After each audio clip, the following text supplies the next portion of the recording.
Okay, so thank you for that, David, who is our go-to technician for this evening, and welcome to everybody to another ESRA online event, this time under the auspices of the Ramat Sharon branch. And I think we've really come a long way since ESRA was originally established over 40 years ago, when the idea was to offer English-speaking immigrants a way to integrate into Israeli society, give them an opportunity to enjoy cultural events in English. And it makes me so proud every time I think about how our NGO and its volunteers are contributing to Israeli society. We aren't any longer the immigrants who were symbolized by the letter V. I don't know if there's anybody who remembers that we were called Volvo, Villa, and Vuz, because that's how we were seen anyway when we came over 50 years ago. And I sometimes wonder to myself if the founding fathers, I suppose in this case the founding mothers, quite realized what they were doing when they named the new organization the English Resident Speaking Association, which is of course the acronym for ESRA. And that one day this name would characterize basically who we are and what we do when our name is used for Hebrew speakers. And for those of us who don't speak Hebrew, ESRA, of course, is help in Hebrew. And my word, don't we really do that magnificently? ESRA has, through its many projects and programs, enriched the lives of so many who have less than we do and fewer opportunities than most of us do. And to mention but a few, there's welfare assistance, projects like Students Build a Community, and of course, our flagship English tutoring program, in which close to 500 tutors are helping pupils in every sector of our society. That's thanks to Zoom, one of the good offsprings of Corona. We have tutors with pupils who come from secular schools, religious schools, pupils from the Arab, Druze, Bedouin sector, teachers from these areas, and all of them are improving their English skills through our tutoring. I would describe tonight's event as a win-win, which is basically the way in which we also talk about our tutoring program. On one hand, it's a win because the proceeds from your registration fee will enable us, the ESRA branch of Ramat Sharon, to continue to develop our joint project with Enosh, in which we offer mentally challenged young adults training in life skills. We award scholarships to students in return for their work with this community. We've run courses in basic computer skills, and currently we have a scholarship student working with them through theater therapy. And the coordinator of the program just described what she does as improving the mental well-being of the participants during her activities. So in Ramat Sharon, we are really, through ESRA, helping in a very meaningful way. So that's one part of the win-win. Enosh will benefit from our tonight's event.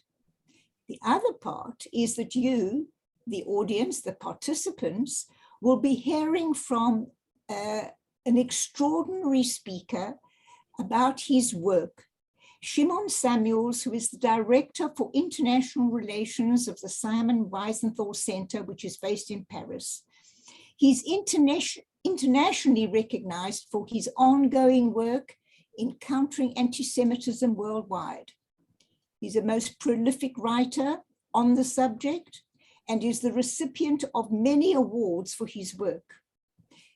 To name just two, there is the Chevalier of the Legion of Honor awarded by President Jacques Chirac, and he is also a recipient of the 2020 Achievement Award from European Jewish Parliament.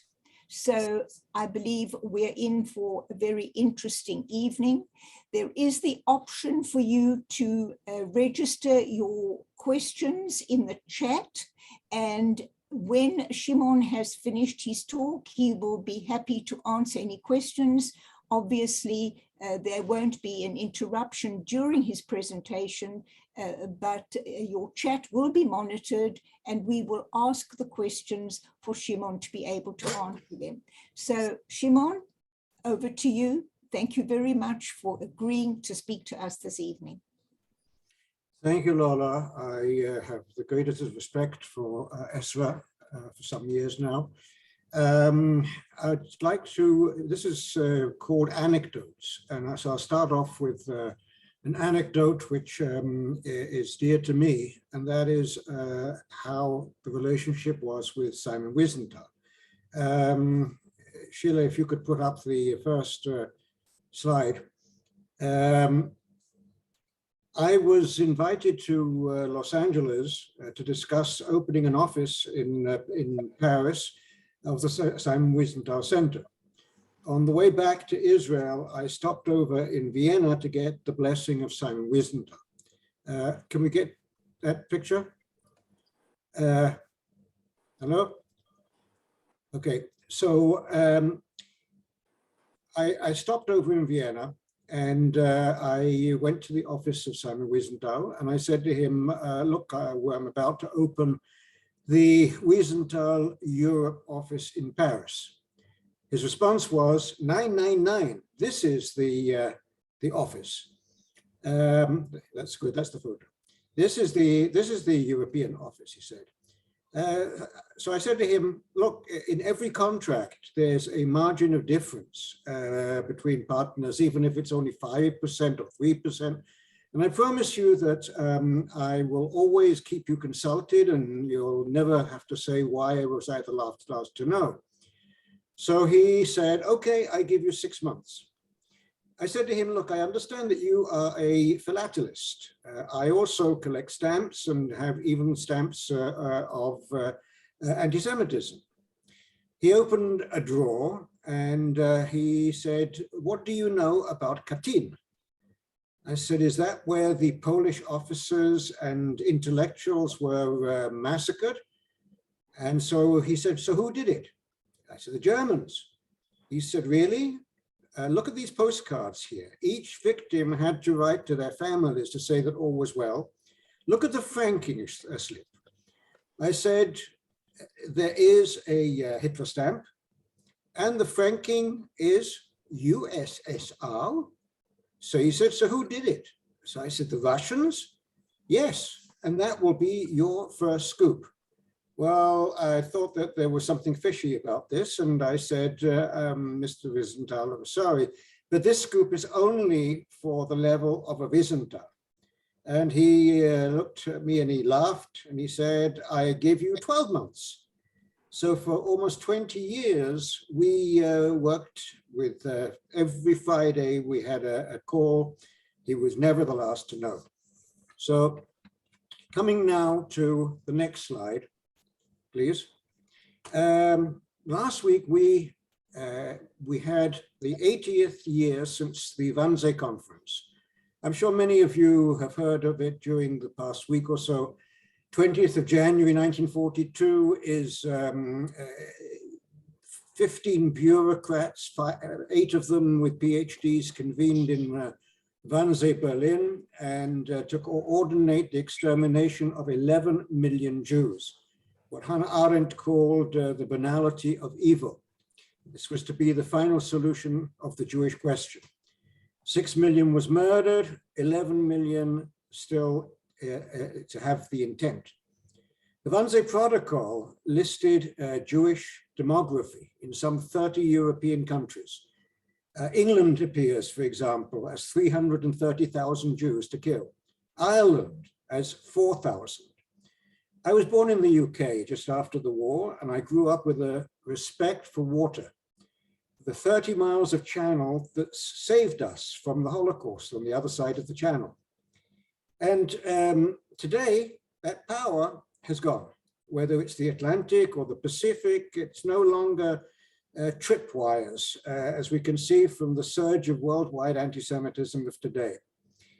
The last few days was the 27th of January International Holocaust commemoration around the world. And this, for me, is uppermost what I call the if factor of history. What if Hitler would have invaded the UK? What if Rommel had won at El Alamein and marched through Egypt to the land of Israel, to Yishuv, Yishuv and on to Syria and Persia? Middle East Jews' fate would have been sealed. Iranian Jewry was only saved because of the occupation of Russia and Britain of Persia.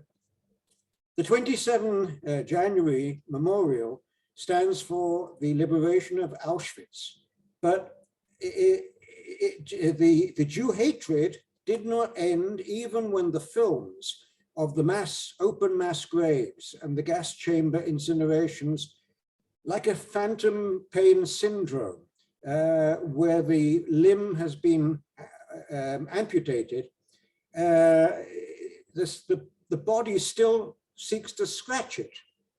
So here, let's move to slide 3. I opened our European office in 1980 in Paris, as France had the largest Jewish and Muslim communities in the world.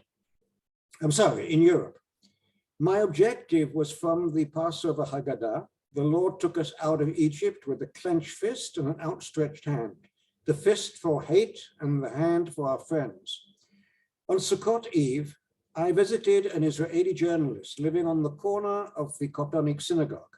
She had a guest from Israel, Aliza Shagrir, the wife of Micha, the late cineast.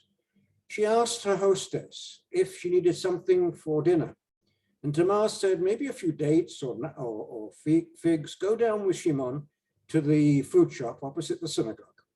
Well, we went down together. She turned into Kopernik and I continued walking straight. I felt the bomb where Aliza met her death. The following morning, Prime Minister Raymond Barre announced a bomb set for Jews killed 4 innocent Frenchmen. He was wrong.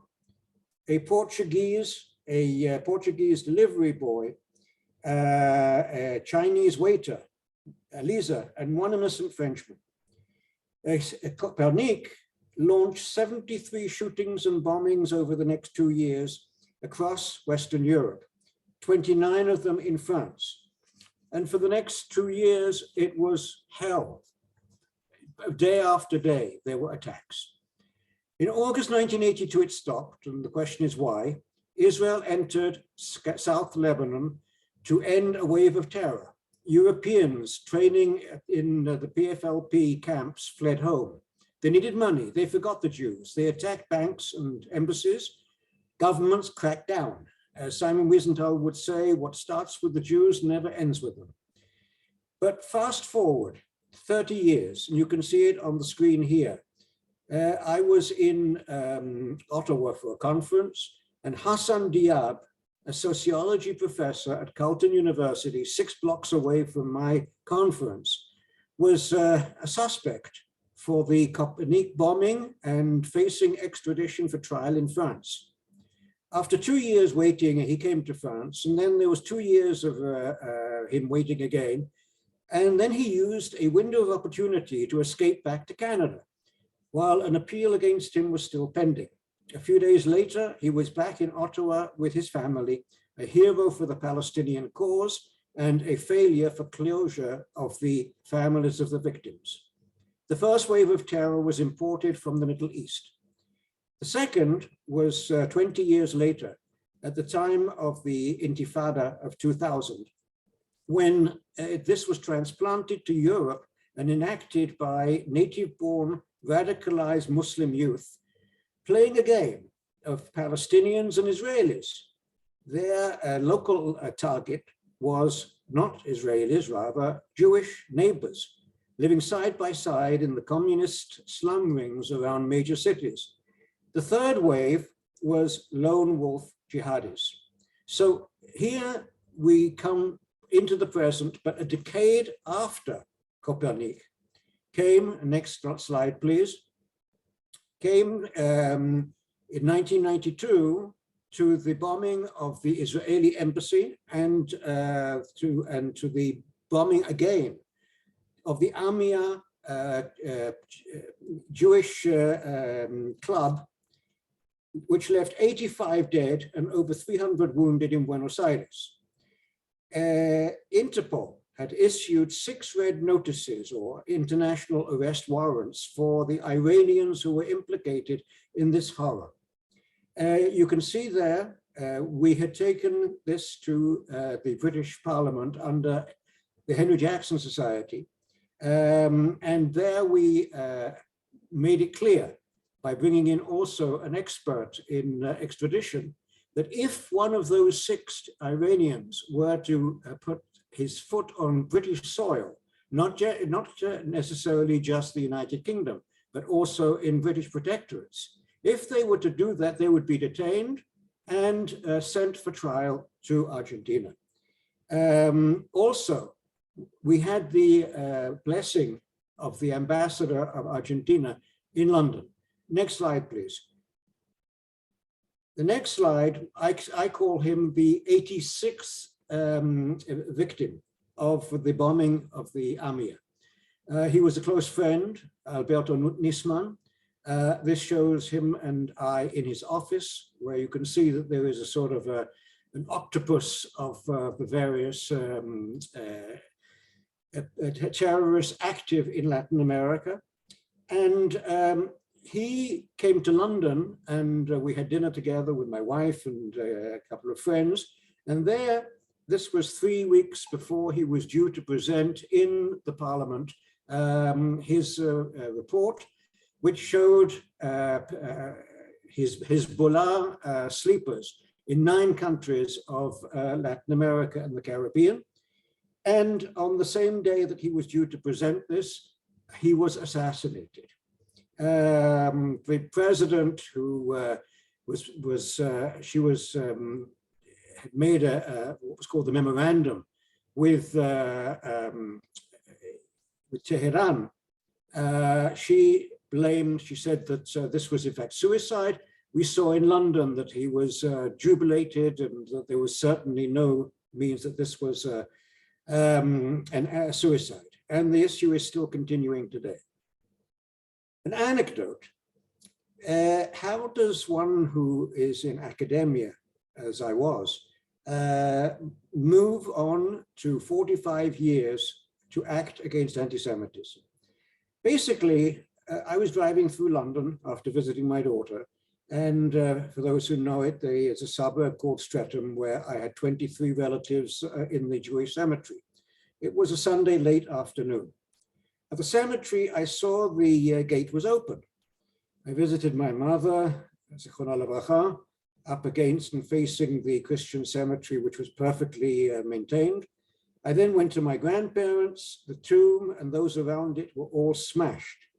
Over the ruins in the tomb, in the twilight, I sat in anger, horror, and pain. Every day of my work life, I am surrounded by hate from the extreme left, far right, jihadi Muslims, cults, anti-Semitic terrorism, you name it. I felt like a surgeon who does not operate on his family.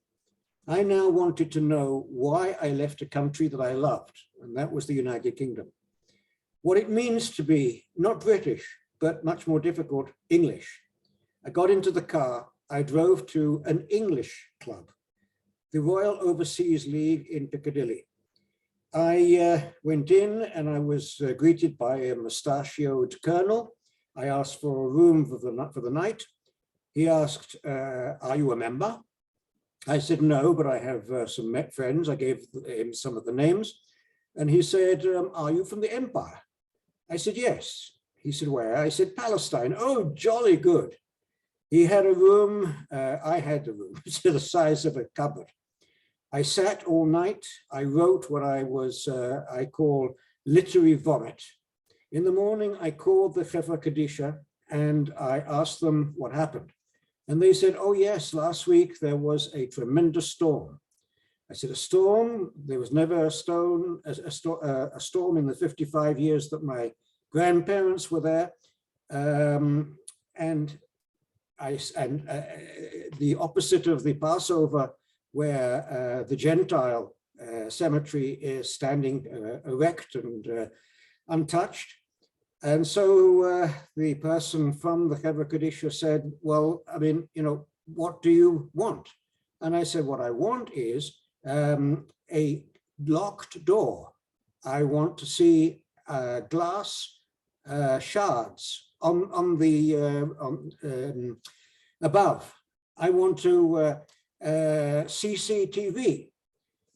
And he said, well, that costs a lot of money. So I said, well, I'll find some money to put it in, and I'm going to rebuild my grandparents' grave. So that is one anecdote that perhaps explains to me why I left Britain and why I indulge in what I indulge. Next slide, please. Okay, the next, this is the worst form of Judeophobia. This was the United Nations Conference Against Racism in Durban, South Africa, just a few days before 9/11, the most anti-Semitic hate fest since Nazi Germany. On the Friday night, thousands surrounded the very small synagogue, brandishing banners, Hitler didn't finish his job. I was the only Jew who had been elected to the NGO International Steering Committee for Durban. And I participated in the PrepComs, the preparatory committees in Geneva, Santiago, Warsaw, but was excluded from the last one in Tehran. But in Geneva, there was a debate whether Holocaust denial was in fact a form of racism, etc. And as I was speaking, the legal counsel of the PLO slinked up behind me. She whispered in my ear, "We will give you the Holocaust if you give us Palestine." A Dutch colleague took a picture of my horrified face for posterity. On arrival in Durban, I was expelled physically from the steering committee to shouts of the world Jew. But in December, 3 months later, I attended, uninvited, the final session in Geneva. An 8-point plan circulated for the next debate.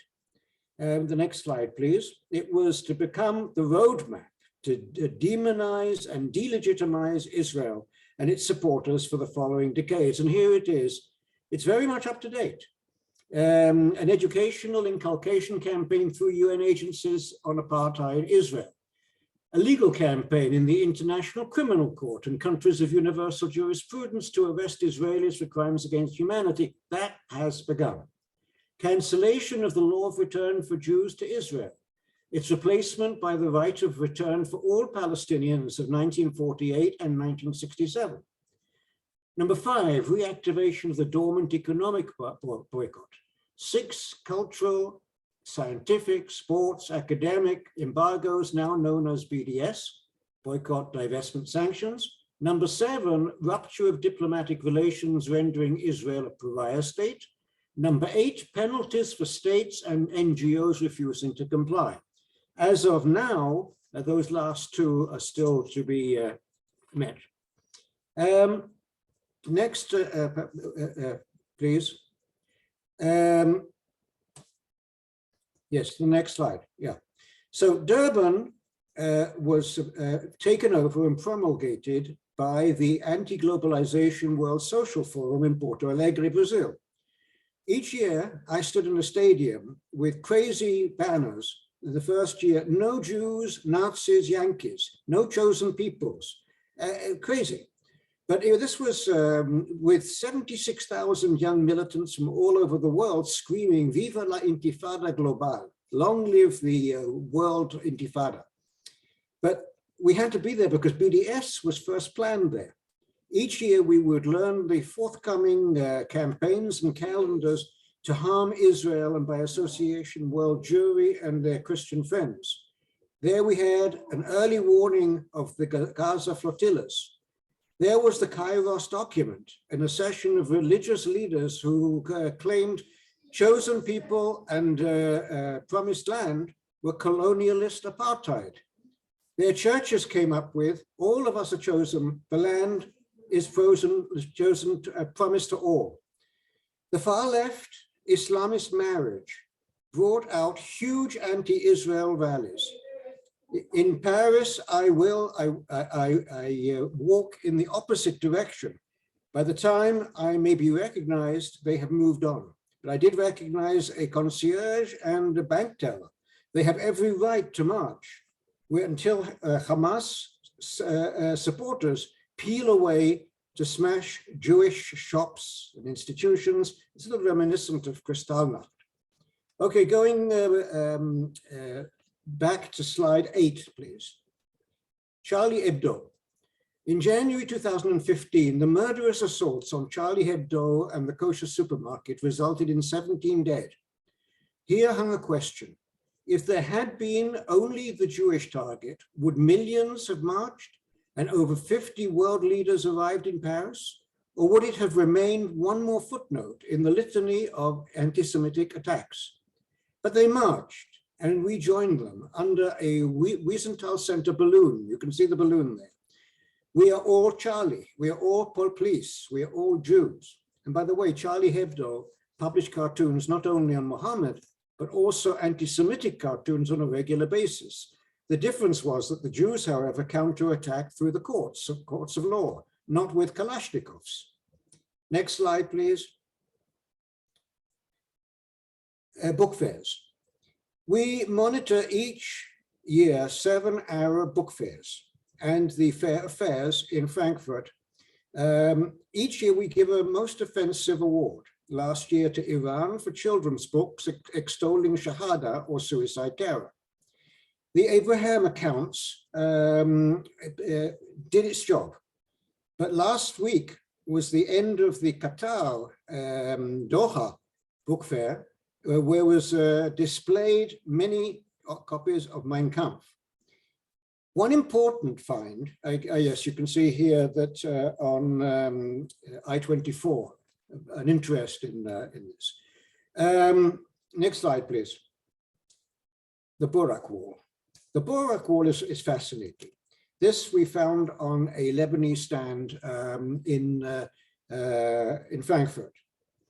The story tells of Muhammad flying from Mecca to heaven via Jerusalem. There were no direct flights then. There he tethered his horse, Burak, to a wall. This book identifies the Kotel, Western Wall, that the Jews stole, and you can read it there. Worshipping near the wall is a new heresy in the religion of Jews. Jewish aggression to Judaize the wall and the yard. The wall is the gate of Jews to raid Al-Aqsa Mosque. And in fact, this is a highly political of interest, because if the Jews stole and must return to Islam, the wall, if you think of it, the wall has the Mughrabi ramp to the Temple Mount. If the Kotel were Muslim, it would be a major entry into the sacred basin. It would cover all Haram al-Sharif, or the Temple Mount. Moreover, non-Muslims would be seen as trespassers. Moreover, Israel, out of religious respect, never removed the plaque saying Burak above the Kotel. So giving a talk to the European Parliament, I warned of the danger of the Arab school text translated into English. A British MEP shared the message with Parliament and a few days later announced measures. So sometimes things can work. Next slide, please, number 11. A lesser known form of anti-Semitism that has emanated from UNESCO, I call it ID theft. ID theft begins with the German strategist von Clausewitz, who said that diplomacy is war by other means. Since the entry in 2011 of Palestine, UNESCO has become a battlefield for the ID theft of Christian and Jewish historical sites, especially regarding the Temple Mount. The Church of the Nativity in Bethlehem was granted to Palestine through a stratagem. A letter was placed on each seat, ostensibly sent from the Nativity church custodians, the Coptic, the Armenian, and the Catholic, to President Abbas, stating, "We are happy to transfer the church to Palestine." A friendly European state gave me another letter, the original letter, Mr. President, it is not the time to change the custody. During the lunch break, I placed the second letter on the tables, but no one bothered to take up the issue. 2 years later, with a group, I was in Yerevan in Armenia. We had a meeting with the Armenian Pope, the Catholicos, and I asked why he allowed the theft. And he responded that Palestinian campaigners had forged the letter. So be it. The Palestinian stratagem is to de-Judaize Jewish and Christian history, to validate their non-history. Hence, Jesus became Palestinian. Some of you, I'm sure, will remember a caricature based on a well-known photo of a Jewish child, hands raised, facing German soldiers at the fall of the Warsaw Ghetto. The cartoonist placed a keffiyeh on the boy's head and drew a Star of David on the German helmets. With a few brush strokes, the child of the Holocaust became a Palestinian child victim. The Nazi soldiers were now IDF soldiers. The next slide, please. This brings us to the whole question of the clenched fist and the outright-reached hand of Pesach. And here I will speak about the outstretched hand. Our sages have long debated two distinct modes of interaction with the world. Lavadad Yishkon, a people that dwells alone, ostracized, marginalized, ghettoized, victimized. The second is Or Legoyim, a light unto the nations, a barometer, an alarm bell, a participant. The Rwandan government, following the Machete genocide of over 800,000 deaths in 100 days, held a meeting on rehabilitation, memory, and justice. I sat among an intergenerational gathering, and this was a survivor's circle of communion. Between us, there was no pecking order of tragedy, no competition in suffering, no ID theft from each other's narrative, and total respect for all the victims. It was a lesson. Secondly, on the 25th anniversary of Saddam Hussein's gassing of the Kurds of Halabja, speaking to survivors on a solidarity visit in Kurdistan, I explained that this was my second visit as a Jew, once exiled from the land of Israel to Babylon, had been here before, a few kilometers from today's genocidal policy, Iran. We wrote a book here called the Talmud, which states, if I am not for myself, who will be? If I am only for myself, what am I? And if not now, when? And we are here for you, just as I believe that you would be there for us. And this was especially important because poison gas was the product of Auschwitz. To close with another outstretched hand, perhaps an antidote, a vaccine of sorts, our exhibition. Can you move it on? Yeah. Our exhibition, my wife, Graciela, was a high-level official at UNESCO, in fact, the only visible Israeli, and created a Jewish trinity of people, book, land. The late Robert Wistrich authored the exhibition as the 3,500-year relationship of the Jewish people and the Holy Land. The 24 panels, you can only see 4 of them there, but the 24 panels from Abraham, the father, and Moses, the lawgiver, until Israel's startup nation. Can we have the next slide? Here is, we've shown it in the UN, we've shown it in all over the world, in the Vatican, but here it's being shown at the British Parliament. A parliamentary official, before granting approval, asked what relevance this had for the British Parliament. I argued the thread of human rights, Moses demanding the freeing of slaves, a 7-day of rest, a 7th year of fallen fields, a first ecological principle, women's rights, etc.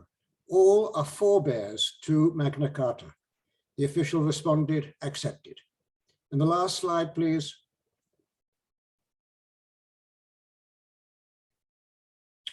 This is an essay, our essay collections in 5 languages, English, French, Spanish, Russian, Arabic. It's co-sponsored by UNESCO. Anti-Semitism, the generic hatred. And it doesn't really speak only about anti-Semitism. It is the way that those who have suffered can apply the lessons of fighting anti-Semitism. This book won the New York Jewish Book Award, and each language region, it has a few of the core essays, but then the studies about the situation in their regional perspective. And we are trying to raise the funds to have a German copy, particularly as the situation in Germany today. Well, I think that's enough. So thank you, and we can go to Q&A.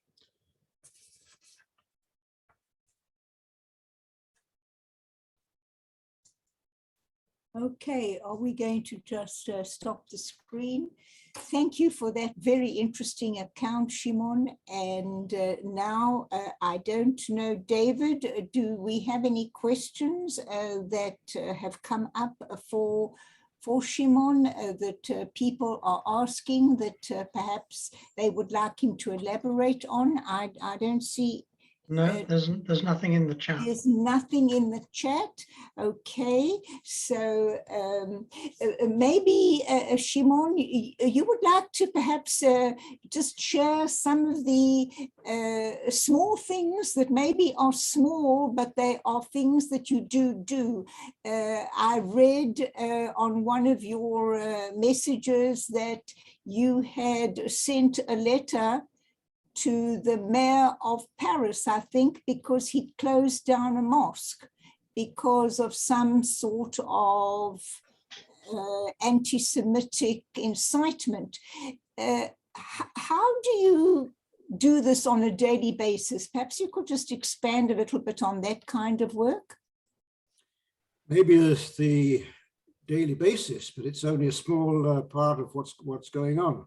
So we have to, I like to say that we seek the hole in the cheese. If some issue is being taken by another Jewish organization or Christian organization and they're doing it well, there's no real point for us to come in. Also, we like to be quantifiable and not just the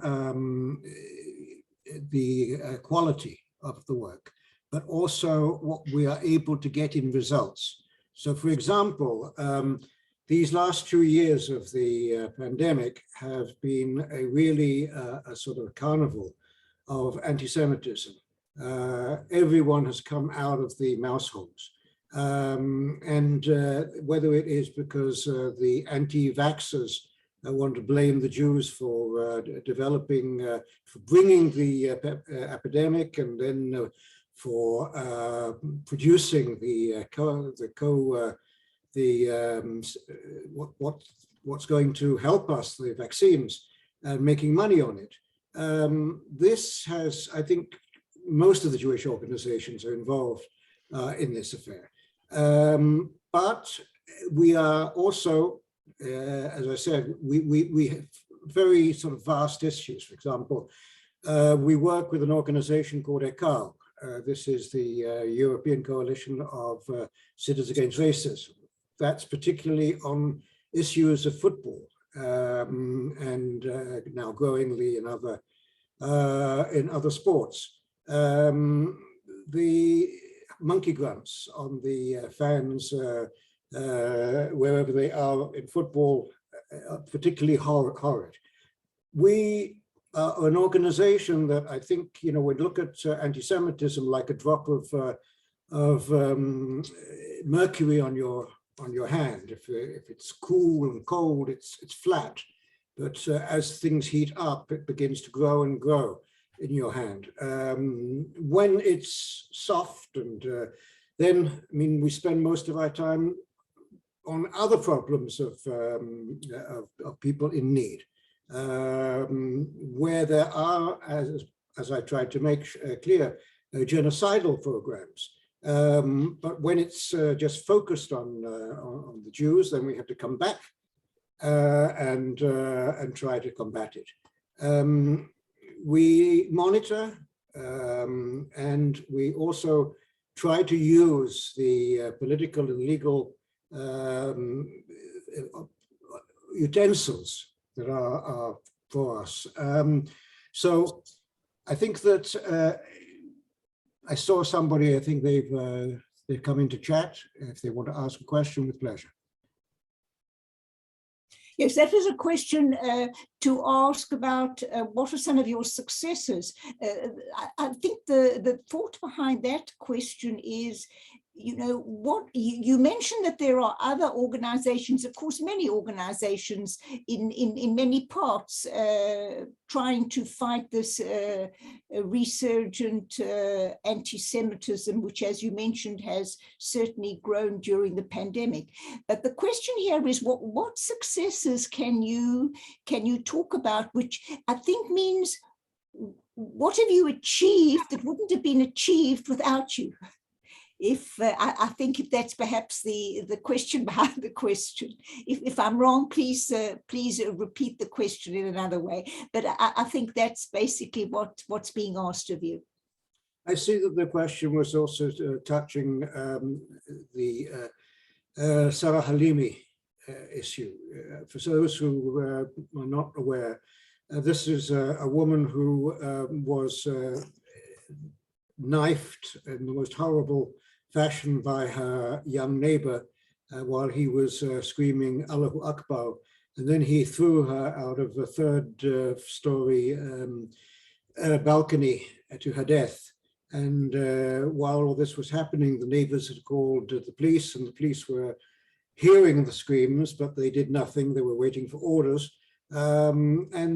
This has become even worse because the perpetrator, according to the court, was taking cannabis, and therefore he was not responsible for his crimes. He wasn't even crimes.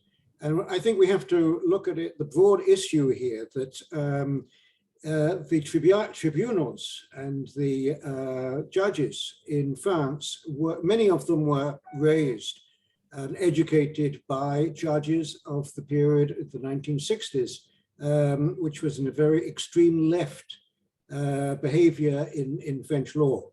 And those who see the Muslims as victims of hatred and well, they really don't see that it's possible that victims can become perpetrators. And so there's a sort of a rolling, what do you call those rotating doors, and having a slapped wrist. These judges don't want an aggravated sentence, which is a long time sentence with difficulty in being freed. So this is one of the problems. But more than a problem, I mean, this is, we're coming up with an election. And that election has a number of people in it who are very difficult. One is Jewish, but he is, one could say, extreme right. And in his, among the people who are with him are anti-Semites. Then you have also the Le Pen group, which is similar. And then you have the extreme left, who, as I said, is married to many of the Muslim groups. And this means that there is very little center left. For Jews, it was always best when you had a central liberal form of government. Now today, it's the extremes. And it's very, very difficult for Jews. And the Halimi case, together with another woman who was, I mean, they're horribly attacked. These are cases that have been going on now for some years. There was a young man who sold smart, they didn't call them smart in those days, but telephones, and it was a honey trap, and he was taken hostage, and his family was told they're Jews, they have money, so pay for his freedom. At the end, all of his body was full of cigarette torture, and he died on the tracks of a train.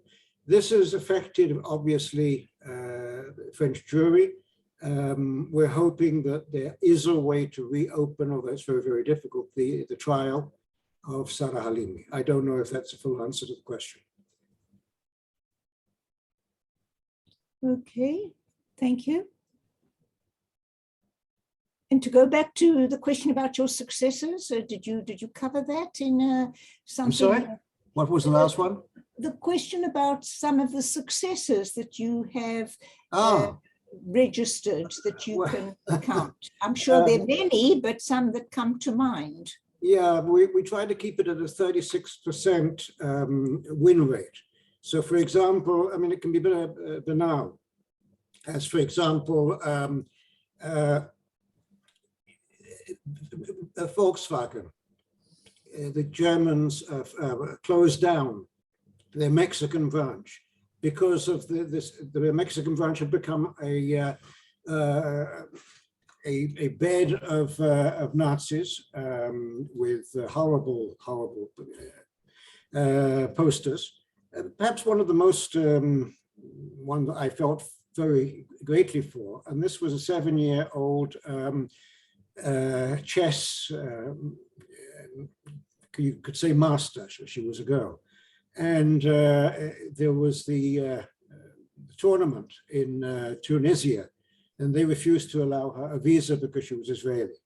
And we managed to get her a visa by FIDA, which is the headquarters of international chess, saying that if she didn't get the visa, then they would close down the tournament and take it elsewhere. So things can be very small, but they, you know, if they work, they work. There was a very important boat. It carried oil, and very, very big boat, and it was named for a Nazi. And the price of changing a name of a boat that size is huge, but they did it after us. I mean, I think that if people are really interested, we can send them our reports, and they'll see where we have been successful. Okay, thank you. Another question, how do you assess the current widespread rise in anti-Semitism, and what can we do as Israelis to combat anti-Semitism in the diaspora? Bring more of their family to Israel. That's one thing. But look, Israel is very, very, I think, it's where is Yad Vashem? Where is some of the most important bodies of the Shoah? But the job is outside of Israel. The job is, because look, if you look at the French community, there has been a tremendous number who have left. Many have come to Israel, a lot to London because it's only about a 3-hour journey away on the Eurostar, and they're doing well there. Some to Montreal, where they speak French, and others to Miami. They're frightened. They think they can better themselves than their family. But even if another 10% were to leave, there'd still be probably about 400,000 Jews left, which is a tremendous critical mass. Those leaving, it may change some of the color of French Jewry, in the sense of less kosher restaurants or synagogues that don't have the money to be able to do anything but defend themselves. But this will continue. I think probably France is the most difficult situation. Germany follows, and it will get worse.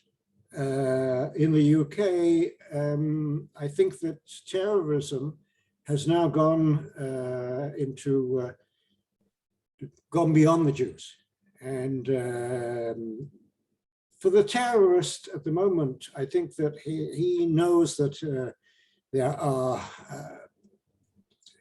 American interests, Western interests, Christians, Muslims, Jews, women, homosexuals, you name it, for them to go after. And they don't just want to kill.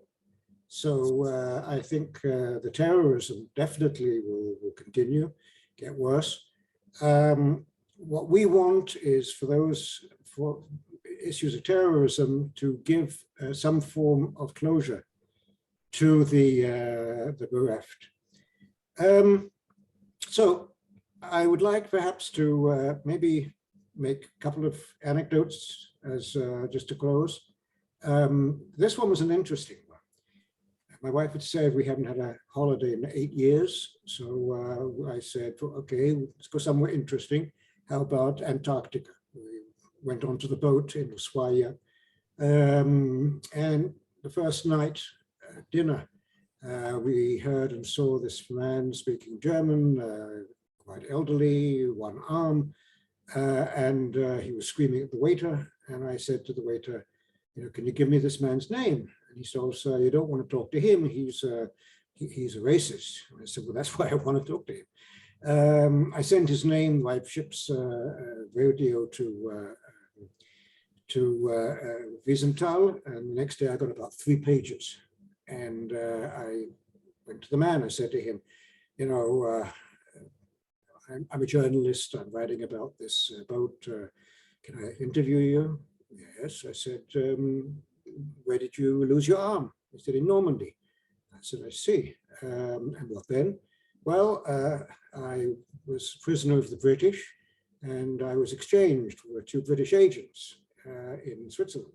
I said, Sie sind ein wichtiger Mann, you're an important person. He said, no. I said, look, I was the same time as you probably in Normandy at the 50th anniversary. And I think, do you know, for example, a cemetery by the name of Lacanne? Well, this is a cemetery where President Mitterrand wanted to bring Clinton and the Queen to lay a wreath. We blew it sky high. And he said, alle meine Kameraden sind da. All of my comrades are there.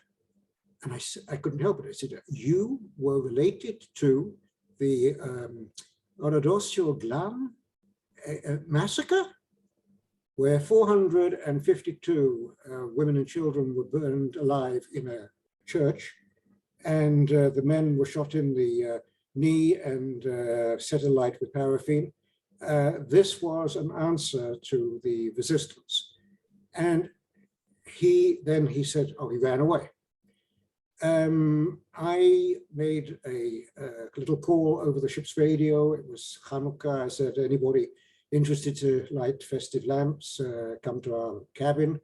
It was a couple of British, 2 Israeli. There was an American lawyer. And I said, look, I have this problem. I have the paperwork, and I can arrest this man when we get to Ushuaia, and the world will never forget the Antarctic Nazi. And they looked at each other, looked at me and said, no. I said, what do you mean? Well, we're here, and simply splash. Wanted to throw him overboard. And I said, look, I mean, at heart, I understand you, but in my head, what's the point of all of, taking people to court? And so Wiesenthal again contacted me and said that, when are you landing? And I said, next Sunday, but it's Christmas, everything's closed. I can't get you the necessary documents. So as the boat came back into the straits to Ushuaia, I said to the man, so how are you going home? He said, oh, I'm going to Santiago, and then from there we're there France to Paris, and then from Paris down to Göttingen. I said, why don't you go the direct way through Miami? He said, oh, US? No. He was on the watch list. So anyway, we got back to Paris, and we had a friend who was working for television. And he said, look, it's not over. Why don't you come? We'll come with you on the train. You go up to his house, you knock on the door, you arrest him. I said, great, let's try it. But I wanted to know what happened before. What do you think happened? He died 5 weeks after coming back. And so, as I said, my wife said, I can't take you anywhere. So that's an antidote. Last one is, I think, it's a little bit of a joke. An Israeli father takes his son as a bar mitzvah present on a tour to classical Europe. And the father tells his son, look, outside Israel, most people are Christian. At the Parthenon in Athens, the boy said, are these Jewish? No, so the father Christian. The same question at the Roman Colosseum, at the Eiffel Tower in Paris. At the end of the trip, the child said, Abba, I feel so sorry for these Christians. They are spread all over the world. And when I speak to groups of Christians, I say to them, we need you. We need you stretched out all over the world. That's the outstretched hand of Pesach. Well, thank you very much indeed, Shimon, both for your time and for your insight and sharing with us your expertise. So thank you everybody for having participated, registered in this event, and good evening, and I hope you all stay safe and warm. Thank you very much. Thank you.